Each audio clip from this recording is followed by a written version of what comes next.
yung ano mo siya, yung para kita ang katawan niya, kung anong ginagawa sa kanya kaysa. Nay? Ano? Parang dilim po lang. Kaya nga eh. Baliktad ka, dito ka eh. O, balik dito ka. Dito ka, dito ka.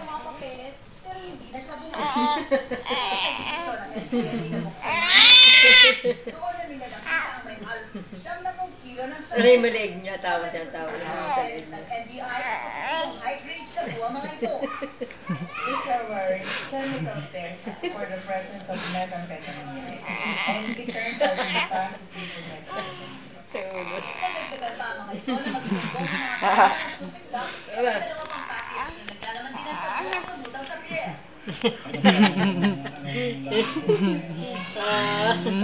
Nagkaditim gano'n.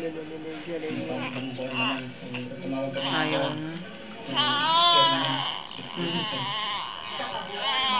770 kilos ng sabu ang nakonfiska ng Fast Jet SBMA. Hawak nila ngayon ang driver na inat ng sasakyan ni A. Ngayon din ang Filipino-Chinese na si Enrique Ong na may-ari ng garaheng pinarada ng sasakyan ni A. Kaparada lang na ako sa bodega ko. Siya naman. Ayon kay Fast Chief Antonio Villar, inaalam na nila Teka lang, anak. ang bibilangan umano ni A. Ganito karami. Posibleng yung sindikato to. Malaki sindikato to. Nagsasagawa ng operation ng mga operatiba ng Fast GKA habang hiniling na rin nila sa Bureau of Immigration na mag-issue na ng whole departure order kay Ang at sa mga kasama niyang may-ari ng kumpanya. Mula dito sa Olongapo City, Zia Ambroso, Patrol ng Pilipino. Dahil sa CCTV camera, huli sa akto ang isang barangay tanod habang naluluhod ng 50,000 piso para arenglohin ang kaso ng isang drug pusher sa Paranaque. Exclusive na Patrol, Casa Delgado. Kalalagay lamang ng CCTV camera sa paligid ng Paranaque Police Station at kagad na halipa ang umano'y isang kaso ng arengluhan.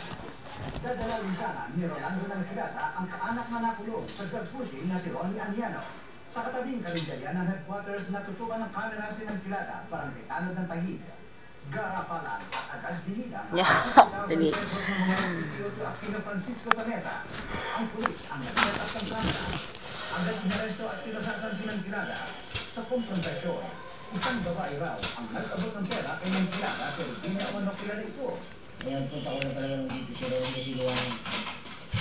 Ano yung susunod ko lang siya, sabi tatay niya, pag nakalabas, sama ko pauwi. Ngayon, pagdating dyan, hindi ko mahal pala na ikaw sa siya ng babae. Sabi sa akin, bigyan mo ito doon. 50 mil. Tapos lang ako kayo